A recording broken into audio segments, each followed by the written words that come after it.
menyediakan ruang bagi Tuhan dalam hidup. Bersama Endang Silitonga Tanjung Bible Audio Ministry. Waktunya bersaat teduh dengan Tuhan melalui bacaan Alkitab 1 pasal sehari dalam kitab surat-surat rasuli yang ditujukan kepada jemaat sesuai dengan nama kotanya. Kitab Kolose pasal 1 dengan perikop, salam, ucapan syukur dan doa, keutamaan Kristus dan pelayanan dan penderitaan Paulus.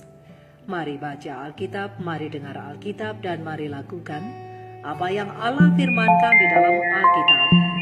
Maka iman dan pengharapanmu tidaklah sia-sia. Tuhan Yesus Allah Putra, Alfa dan Omega memberkati, dan Allah Roh Kudus akan menuntun untuk memahami. Mari memulainya dengan doa dalam hati.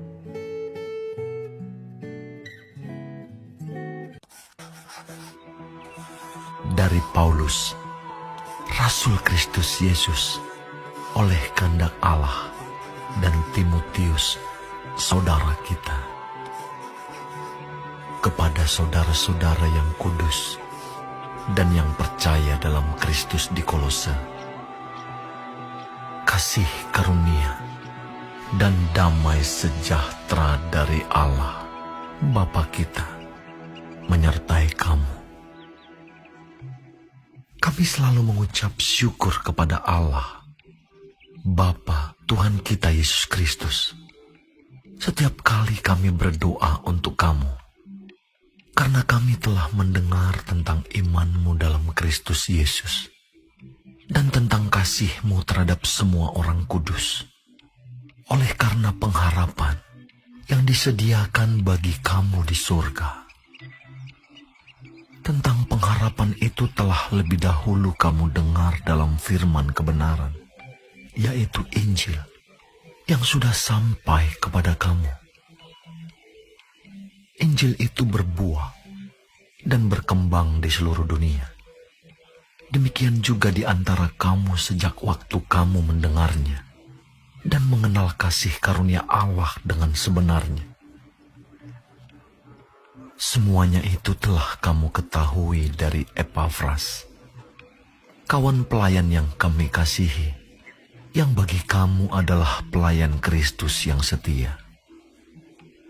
Dialah juga yang telah menyatakan kepada kami kasih-Mu dalam roh. Sebab itu, sejak waktu kami mendengarnya, kami tiada berhenti-henti berdoa untuk kamu.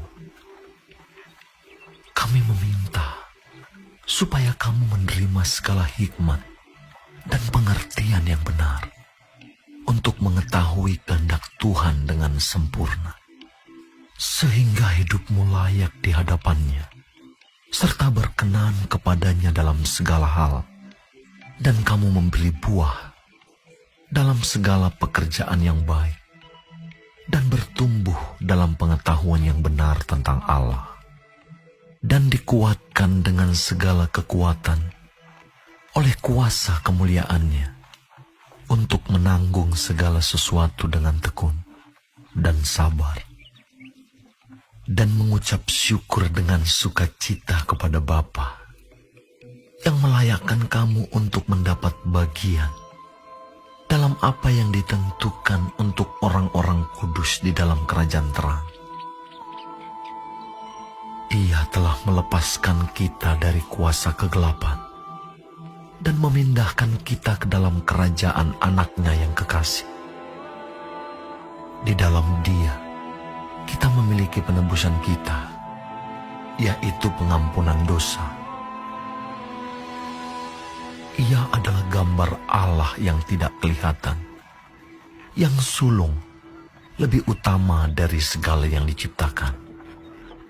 Karena di dalam Dialah telah diciptakan segala sesuatu, yang ada di surga dan yang ada di bumi, yang kelihatan dan yang tidak kelihatan, baik singgasana maupun kerajaan, baik pemerintah maupun penguasa, segala sesuatu diciptakan oleh Dia dan untuk Dia.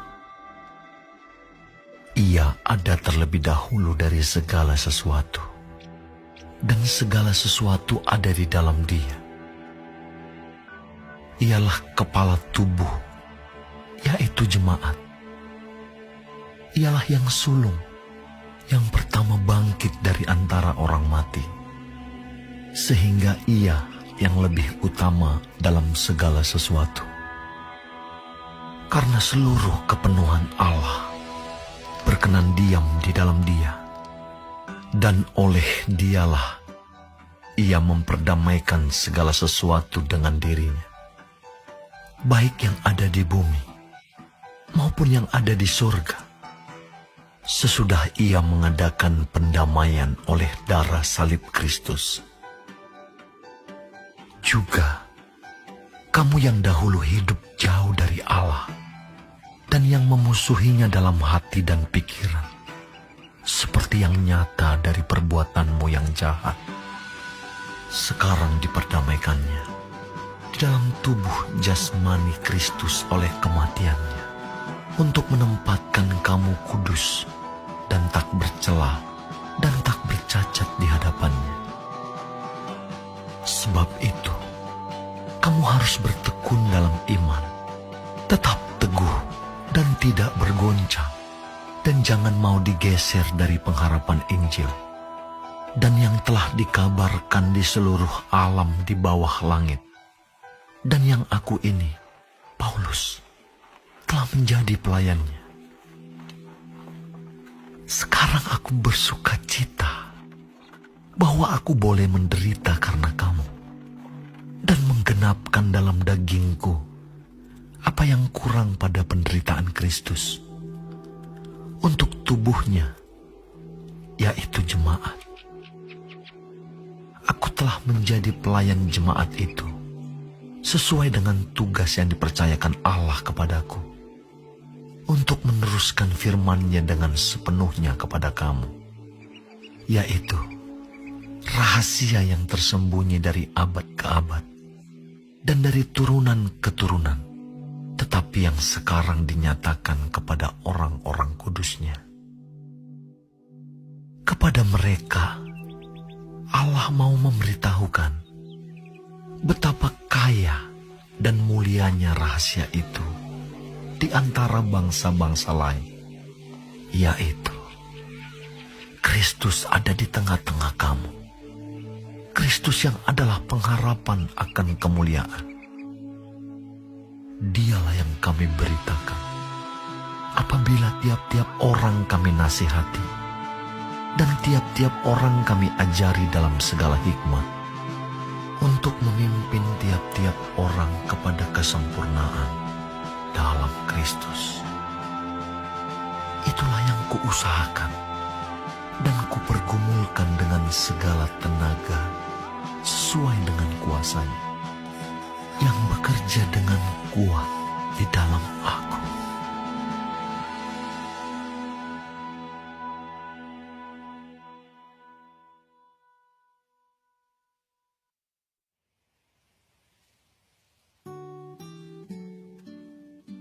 Kita telah menyelesaikan bacaan Alkitab 1 pasal sehari dalam kitab Kolose pasal yang pertama. Sedikit perenungan melalui pasal ini tentang salib Kristus, bukti kasih Allah berdasarkan ayat panduan perenungan. Terang besar Alkitab Kolose 1 ayat 21 dan 22 dengan bunyi nas. Juga kamu yang dahulu hidup jauh dari Allah dan yang memusuhinya dalam hati dan pikiran, seperti yang nyata dari perbuatanmu yang jahat, sekarang diperdamaikannya dalam tubuh jasmani Kristus oleh kematiannya, untuk menempatkan kamu kudus dan tak bercela dan tak bercacat di hadapannya.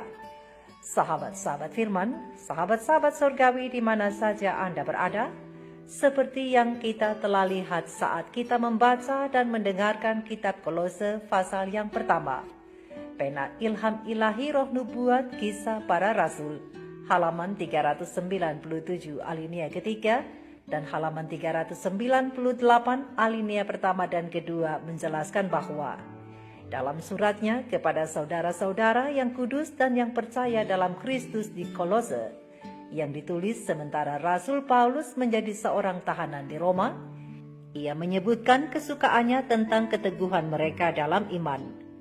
Kabar baik ini dibawa oleh Epafras sehingga Rasul itu menulis dia jugalah atau Epafras yang telah menyatakan kepada kami kasihmu dalam roh. Sebab itu Rasul Paulus melanjutkan, sejak waktu kami mendengarnya, kami tidak berhenti-henti berdoa untuk kamu. Kami meminta agar kamu menerima segala hikmat dan pengertian yang benar untuk mengetahui kehendak Tuhan dengan sempurna, sehingga hidupmu layak serta berkenan di hadapannya dalam segala hal, dan kamu memberi buah dalam segala pekerjaan yang baik, bertumbuh dalam pengetahuan yang benar tentang Allah, serta dikuatkan dengan segala kekuatan oleh kuasa kemuliaannya untuk menanggung segala sesuatu dengan tekun dan sabar. Berdasarkan ayat yang ketiga sampai ayat yang ke-11 Kolose pasal 1. Dengan demikian Rasul Paulus mengatakan kerinduannya untuk orang-orang percaya di Kolose, betapa tinggi cita-cita dari perkataan ini di hadapan pengikut Kristus. Mereka menunjukkan kemungkinan-kemungkinan yang ajaib dari kehidupan Kristen dan menjelaskan bahwa tidak ada batas untuk berkat-berkat yang dapat diterima oleh anak-anak Allah.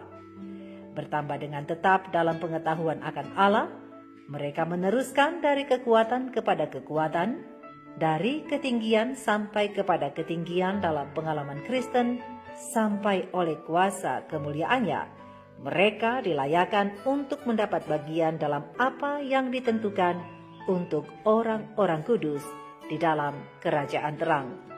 Rasul Paulus meninggikan Kristus di hadapan saudara-saudaranya sebagai seorang oleh siapa Allah telah menciptakan segala perkara dan oleh siapa ia telah mengerjakan penebusan mereka.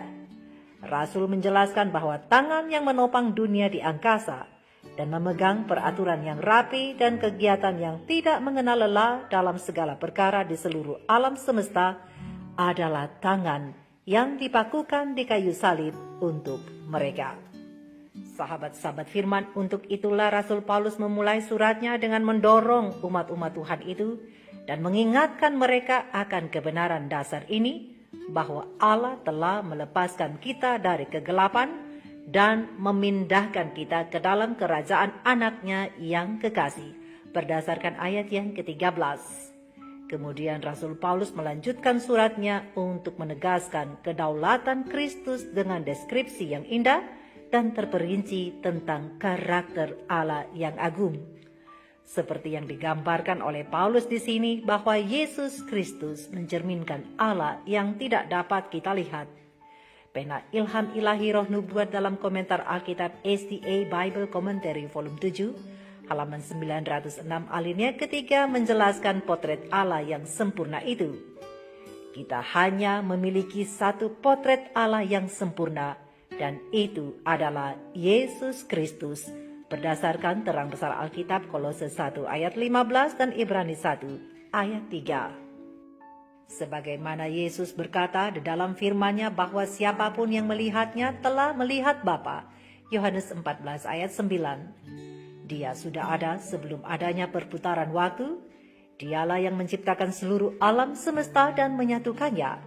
Dan dia juga adalah kepala gereja atau kepala jemaat. Dia dibangkitkan terlebih dahulu sehingga kita juga dapat memiliki harapan dalam kebangkitan. Semua kepenuhan Allah berdiam di dalam Kristus. Allah menggunakan Kristus untuk mendamaikan kita dengan dirinya sendiri dan untuk menghadirkan kita kepada Allah sebagai yang kudus.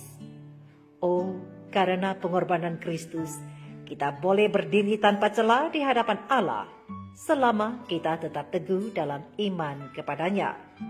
Betapa kasih Allah dinyatakan melalui Kristus di Kalvari untuk pendamaian. Sahabat-sahabat firman, berabad-abad sebelum Yesus lahir, salib digunakan sebagai alat untuk menyiksa dan membunuh.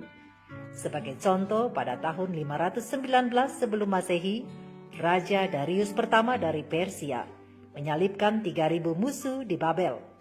Hukuman mati seperti ini kemudian dipakai bangsa Roma untuk menghukum orang asing dan budak. Tetapi sejak Yesus Kristus memikul dosa kita di Kalvari, berdasarkan 1 Petrus 2 ayat 24, kayu salib mendapat arti yang baru. Di Kalvari, melalui darah salib Kristus Sang Juru Selamat, melepaskan kita dari penghakiman dan mendamaikan kita dengan Allah, berdasarkan Kolose 1 ayat 20 dan 21. Sahabat-sahabat surgawi, sahabat-sahabat firman Rasul Paulus mengerti benar akan arti salib. Di waktu lalu, ia telah melakukan banyak hal yang membuat dirinya mendapat kepuasan dan kebanggaan pribadi. Berdasarkan 2 Korintus 11 ayat 16 sampai 2 Korintus 12 ayat 13. Namun ia telah meninggalkan semua itu sehingga kepada jemaat di Galatia ia menulis, "Aku sekali-kali tidak mau bermegah selain dalam salib Tuhan kita Yesus Kristus." Galatia 6 ayat 14. Bila kita mengerti, sahabat-sahabatku, apa yang telah Yesus perbuat bagi kita di atas kayu salib, niscaya kita akan menjadi rendah hati, sebab segala usaha kita sia-sia adanya, karena hanya Dialah yang telah mengerjakan segalanya. Oleh karena itu, Juru Selamat yang telah bangkit mengundang semua orang untuk datang dan percaya kepadanya, dan dengan sikap rendah hati dan percaya bahwa Dia telah mati di kayu salib untuk menggantikan kita yang berdosa, maka kita dapat menerima pengampunan Bapa. Tidak heran jika seorang penulis lagu pujian yang terkenal bernama Horatius Bonar menyerukan haleluya bagi salib Kristus. Salib Kristus yang adalah jembatan yang menghubungkan Allah dengan manusia, dan Allah mengundang kita semua untuk menikmati perhubungan yang indah itu. Sahabat-sahabatku, berbicara tentang undangan menikmati perhubungan yang indah di dalam kasih yang nyata, sebuah ilustrasi mengisahkan. Di samping vas kosong di kamar hotel seorang wanita, nampak sebuah kartu berisi undangan yang bunyinya, "Di kebun kami ada beraneka ragam bunga bagi Anda, termasuk simia, aster, meadowsweet, dan snapdragon. Nikmatilah keindahannya, dan janganlah ragu memetik beberapa kuntum untuk ditaruh di kamarmu. Untuk informasi selanjutnya atau untuk mendapat gunting pemotong, hubungi resepsionis kami." Sahabat-sahabat firman, wanita itu kita sebut saja Yun. Yun memandang sekilas keluar jendela dan menemukan kebun yang indah itu. Undangan itu menawarkan pilihan baginya. Ia bisa sekedar melihat dan mengagumi bunga-bunga itu, atau menjadi lebih dari sekedar penonton yang terkagum-kagum dengan memetik beberapa kuntum bunga dan membawanya ke kamar untuk menyegarkan hari-harinya. Ilustrasi ini merupakan gambaran yang sangat indah tentang karunia keselamatan dari Allah. Bapa juga membuat kebun rekonsiliasi dan penebusan. Dan Dia mengundang kita untuk mengundang anaknya ke dalam hati kita, sehingga kita mendapat pengampunan dan hidup kekal di dalam Dia. Dalam Yesus Kristus, Ia melayakkan kamu untuk mendapat bagian dalam apa yang ditentukan untuk orang-orang kudus di dalam kerajaan terang. Berdasarkan Kolose 1 ayat 12. Karunia Allah itu terus berlangsung setiap hari karena Dia telah mengungkapkan betapa kaya dan mulianya rahasia itu, yaitu Kristus ada di tengah-tengah kamu, Kristus yang adalah pengharapan akan kemuliaan, berdasarkan ayat yang ke-27. Allah memiliki karunia indah bagi kita, sahabat-sahabatku, dalam kebun kasih-Nya, yakni buket kasih Allah yang bisa kita nikmati setiap hari.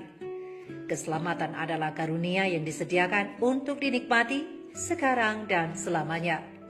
Sahabat-sahabat firman, setelah kita memperoleh dan merasakan kasih Allah melalui Kristus sehingga hidup kita layak di hadapannya, serta berkenan kepadanya dalam segala hal, maukah kita memberi buah dalam segala pekerjaan yang baik dan bertumbuh dalam pengetahuan yang benar tentang Allah, seperti yang Rasul Paulus nasihatkan dalam suratnya untuk jemaat Kolose di ayat yang ke-10?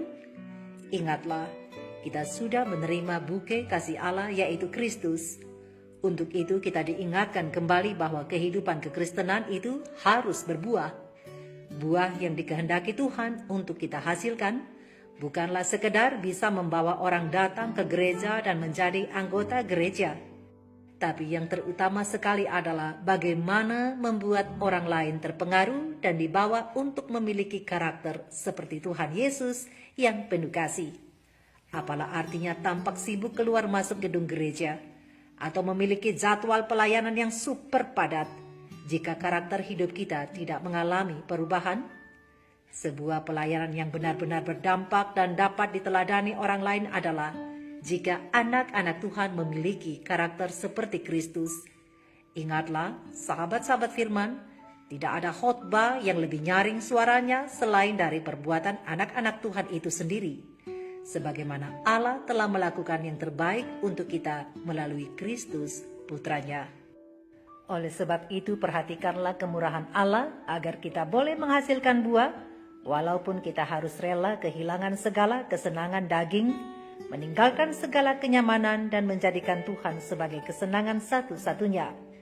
Artinya, kita selalu berusaha untuk dapat menyenangkan hati Tuhan setiap saat dan hidup sebagaimana Kristus hidup, dan menjadi penurut-penurut Allah meskipun ada harga yang harus dibayar berdasarkan Efesus 5 ayat 1 dan 2. Hidup yang memenuhi standar Tuhan adalah hidup yang berbuah, dan kunci untuk menghasilkan buah adalah melekat kepada Tuhan Yesus dan membiarkan Ia berkuasa atas hidup kita.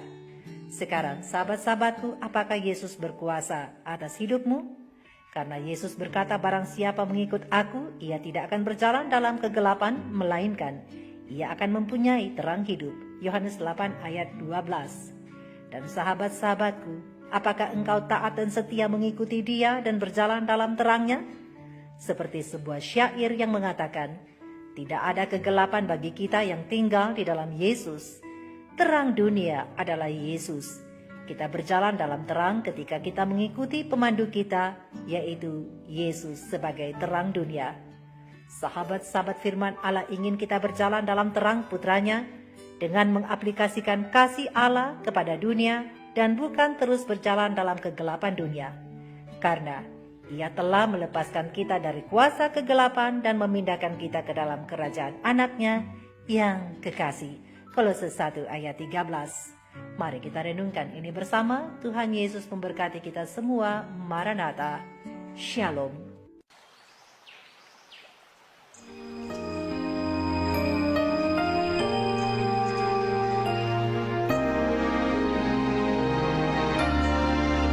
Sungguh ajaib anugerah-Mu yang selalu